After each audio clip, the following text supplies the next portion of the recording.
Hello again, and welcome back to another Dan is 30 BGA video. I recently did another video where I talked a little bit about BGA and the environment and how it works and how to find things that you might be looking for, but I didn't spend a lot of time playing an actual game, so I thought maybe it would be useful to do that. So I'm back into BGA now. This you will have seen before, and I'm sure you'll be familiar with. What I also talked about previously was arena mode. I'm going to do an arena game. I haven't done any this season. The reason that I am, where am I? The reason I'm on silver is because arena runs in it has a number of seasons. Each season typically lasts about 90 days, and when that season expires, there's a winner, and everything sort of resets. And in the last season I reached elite. I can't remember where I placed. I don't think it was very highly. It was sort of about 300th or something, but because I reached elite, then it means that I don't start the next season in bronze 1, I start it in silver 1. So this is my first game of this season of arena, and as you can see I am silver. If we go to the page for Carcassonne, the game page, and scroll down a little bit, then we can see that at the moment Viv from France is the reigning arena champion. He is elite. When you reach elite, your number here sort of depicts your ranking rather than your progression through a particular stage. And he has got 1941 points to his name, and I am way down here in 1276th on my silver 1. So hopefully, if I can get a win today, then I'm not going to be threatening Viv's position, but it might be nice to slowly work my way towards the top. So I guess I could probably play it from here. I'm going to stick to what I know, which is to play from play now. I'm in arena. I'm in real time. You can do arena turn-based. I don't think I've ever done that. And all I'm going to do is click play now and see what happens. So I am matched against this guy, Mas G, who is somewhere in platinum. What I'm going to do is, just to give us an idea, I've got 2 minutes before my turn runs out. So I'm right clicking on his name to go to his profile, and I can see that his ELO is 241. He has 38% win rating. So I've got a very obvious move here. I'm going to play this and click in here to take that. Now, on BGA, there is a sort of tile drawing, pre-drawing thing. So the tile that I see here is my next tile, and I will see that immediately after my previous turn. So it can be a bit confusing because you expect to see the next tile of the game, but of course the next tile of the game is going to be my opponent's tile, which he is already looking at. So I'm going to play this here, obviously, and now see that I'm pointing at the screen, it's not helpful. This tile here is what he's placing. This tile here is going to be my next one. Okay, so he's invited me to make his life difficult there, so I'm just going to use this tile to point it down towards his city, hopefully upset him, or encourage him to draw the exact tile that he needs. And he's going to threaten my city, which makes sense. That's fine. My decision now is, do I try to complete the trap here, or do I try to get a second person of my own into this city? I think that's what I'm going to go with, actually, because that's going to at least scare him a little bit, perhaps. So I'll go there and we'll see what happens. He's done that. Okay, seems sensible. Yep, like it. I'm going to do this, and then we'll see if I can draw a three-sided city tile, which would be very nice. So the tiles have been quite favourable to me so far, but it is only 4-0, so who knows what might happen. Okay, he's going for that. What do I like here? I'm going to go for a road. I'm not going to take this road here because I would quite like to be able to point this city down into that end road. So I'm just going to take this, claim this. Oh, I've got a nice tile coming up now. He doesn't know it. He's got a nice road extender, but I've got this, which I'm going to plonk in here. Beautiful. Take that city. I'm tempted to take the road, kind of, but I'm going to save my meeples. Okay, so as the game progresses, you will want to zoom in or out. I think you can do that with plus and minus, but you can also do it with a trackpad. But it's a little bit tricky to do with a trackpad, as you can see. I'm making a meal of this. Right. Looking at the screen, you can see that on the right, I've got 6 meeples left. He's got 3 left. The tiles remaining can be a little bit confusing because it includes not just the one that I've got in my hand, but he's got one in his hand. So there's 55 tiles in the stack, but 2 of them are not in the stack. So including those 2, there's 57 left to be placed, I suppose. Which can be relevant at times. Right, I don't know if I want to make his life more difficult here or just I want to go for this road. I think I'm going to go for the road, grabbing it from this end rather than the other end because I don't want to add to his cloister. This is a nice tile for him. What's he going to do with it? Probably wants to put it above his cloister. Yeah. Okay. And I've got this cloister. I'm not 100% sure where I want to put it. Here is a nice place to put it, but I'd quite like to point a road down into there to make a gap there, or I can put it over here. That's not bad. Yeah, I'm going to put it here because then I will add to it as I'm adding to my road.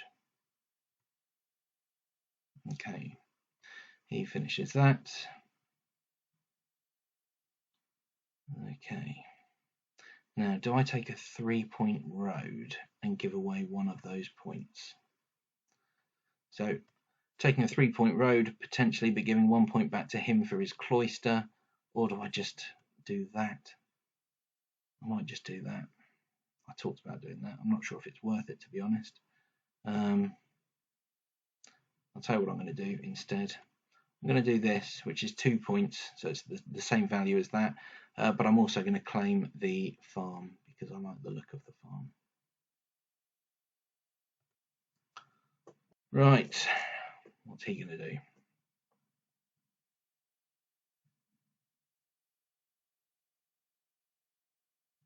Let's find out.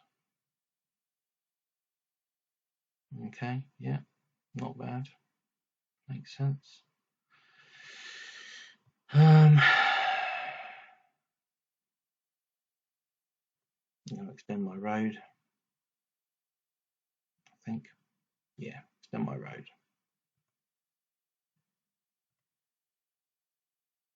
If I don't want to place a meeple, then you just click pass. It's cheeky. So he's extending my road up now, so I go past his cloisters. I'm half tempted just to point a city down there just to try and kill it off. I'd quite like to be able to go for this city, but the trouble with that is if I go for something like that and he points a city in there, then it stuffs me up a bit. So instead I'm going to go for this. I'm not going to claim anything, I'm just aiming to try and trap his city. Let's see what we find. I'm guessing he's probably going to go for that city above his cloisters. Right, I'm going to use this as an opportunity to get a second farmer down and also to try and trap his road that he's got there. So put that there, claim the farm,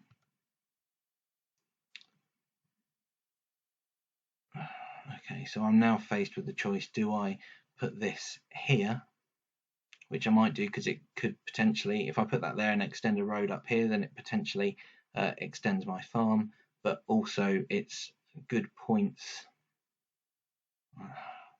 I think I'm going to put it there because I want it to help complete my first cloister, and it gives me another cloister, which is nice. He's going for that, and that's fine. I probably don't want him to complete that, so I'm going to dump this on there. I could have dumped it here, which would actually have killed this city, but I don't want him joining to it and ending up with a great big ruin. So I'm going to do that, and I'm going to hopefully try and point it into here as well, make life more difficult for him then, but that hasn't worked because he's now sharing that.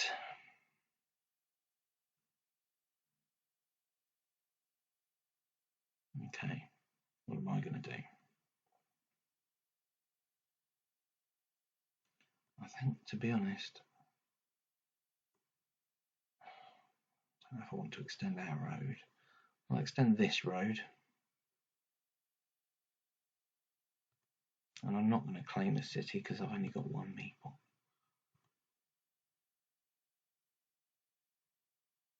See what he's going to do. I've already got an idea for what I'm going to do with this tile. I don't think, well, maybe he can stop me from using it where I want to, but we shall see.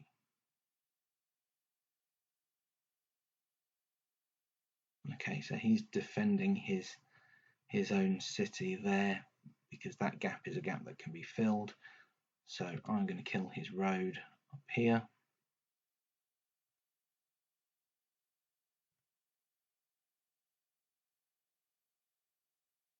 Okay, right, so that city is getting quite close to completion.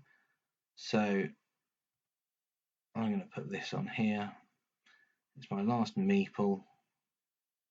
I don't really want to use my last meeple.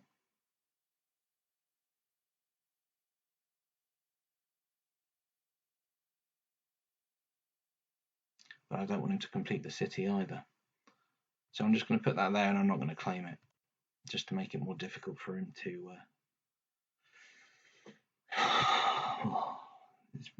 I'm now starting to get worried about the prospect of him actually completing that city, because if he does, then it will be game over for me. But instead, I'm going to do this, which completes my cloister. Yes, it's only 1 point, but, well, no, it's 2 points rather, because it's 2 cloisters, but I need the meeples back at this stage, so I'm going to do that.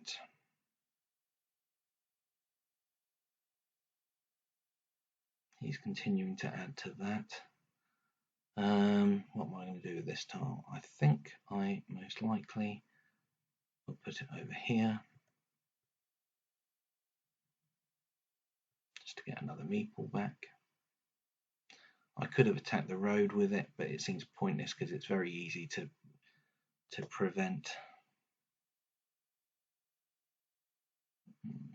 Okay.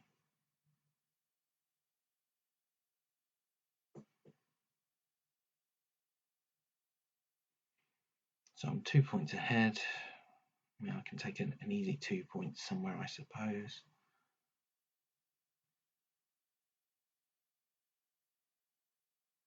I'll just take 2 up here.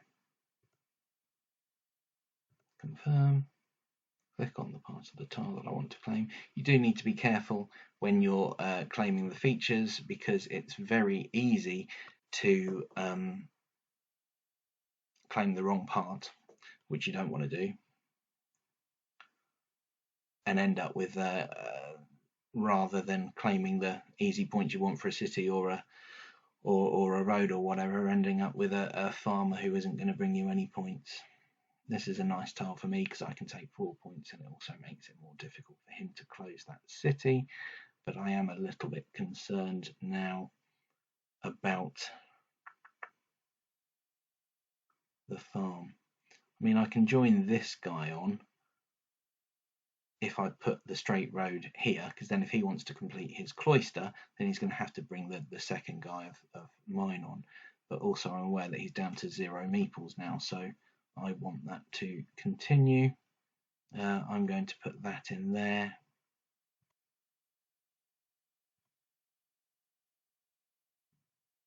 Okay, that was a risky one because now I can make sure he does not complete that city by pointing that into there.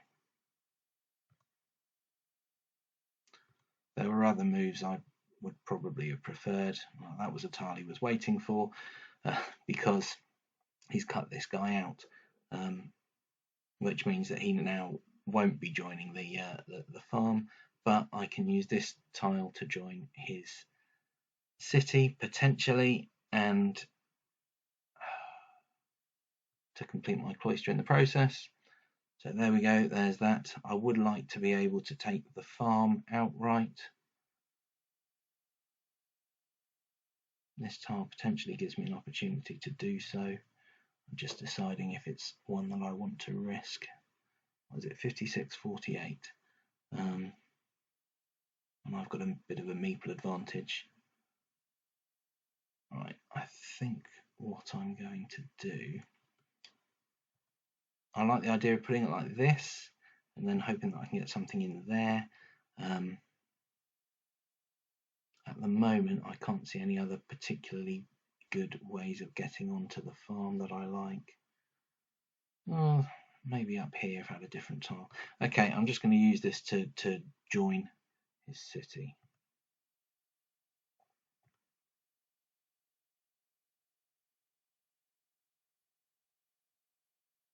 Okay, seems sensible.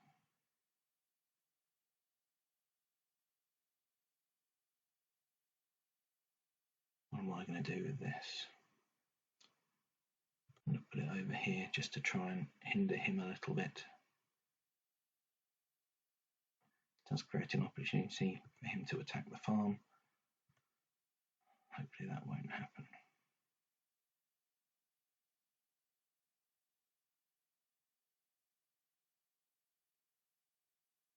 Yeah, that's interesting.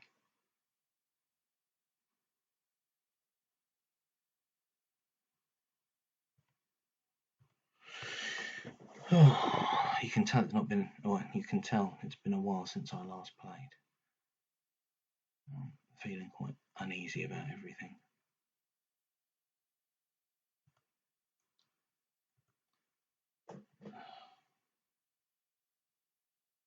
Okay.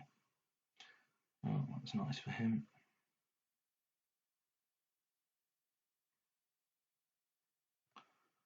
I'm going to put this on here to take 3 points. Am I? What I don't want is for him to take control of this city. But also I can still potentially, if I, yeah, I might be able to still get him onto this farm if I persist there. So I'm going to take those 3 points.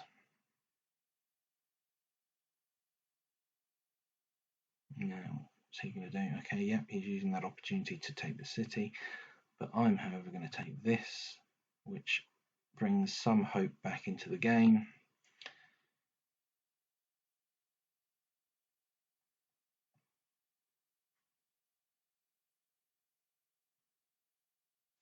I guess he's doing that because he wants to join from the top here.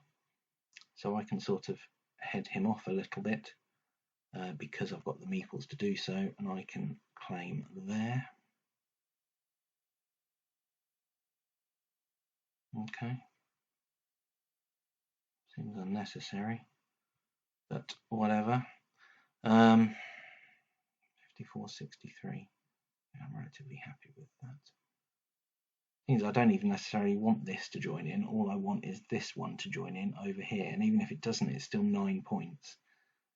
I think it's just going to depend on whether or not he can get that city.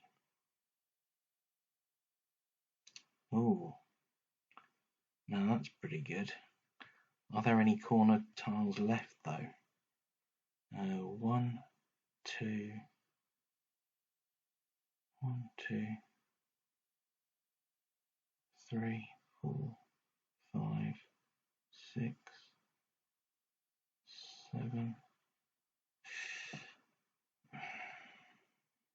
Okay, it's not always easy to tile count properly, but it looks like there might be some corner roads left, which if he draws one, he will tie. Yep, there we go. So he does that, and presumably he's going to use it there to tie the farm. Okay. So I've got 2 left, and I've got this nice tile. Where to put it? I don't want to put it there because I might have an opportunity at the moment to bring this farmer on. And if I do that, then that negates any usefulness of that move. But what I can do is find somewhere else to put it, for example, here.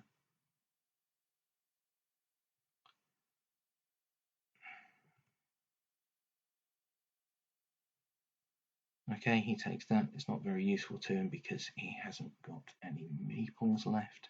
I can do this, and I now have 3 against 2 on the main farm. He can, of course, join this on potentially if he gets a tile that allows him to. We shall see what happens. He hasn't. Okay. And I believe this tile, if I add it up here,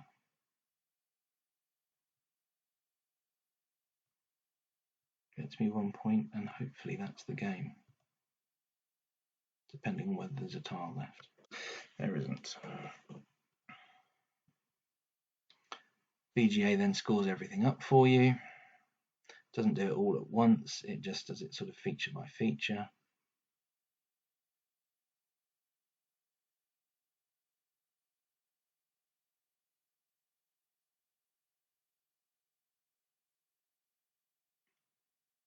There we go. Even without the farm, then I think I still would have won by a few points.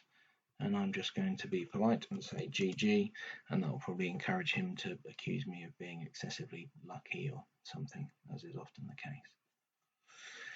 And I've gone from silver 1 to silver, what's that, 6? 4 more silvers to go before I get to gold. Thank you for the game. And then if I play him again, it offers him a rematch, and we'll play another game. Or I can go back to, to the main site, and you can revisit the final situation of the board as well.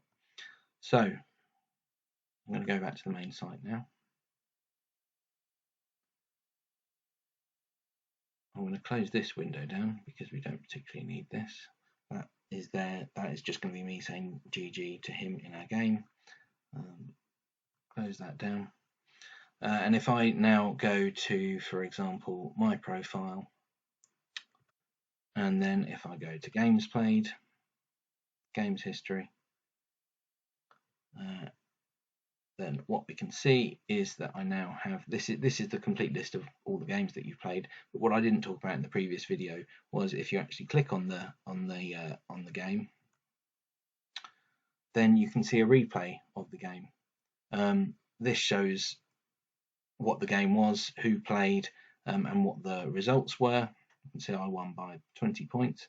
But if I go to replay, I can choose either player's perspective. So we'll choose this player's perspective. And what this now allows you to do is sort of step through the game. So you can use this button to step through it 1 turn at a time. It counts meeple placements separately to tile placements when it's talking about turns. So a typical turn would actually be 2 turns as far as BGA is concerned, because you've got the tile and then potentially the meeple. So yeah, you can step through it like that, or you can do advanced features. And if you click on here, you have some options. Go to the end of game fast. If I say go to end of game, then it will basically just play out all the moves in front of me immediately, as if you're watching 2 speed players playing Carcassonne. So there's that. But I'm going to not do that, and I'm going to say go to end of game fast. And now it's just going to count up all the moves there. It's kind of doing them but not displaying them, and then what it'll do is give us a display of the game at the end.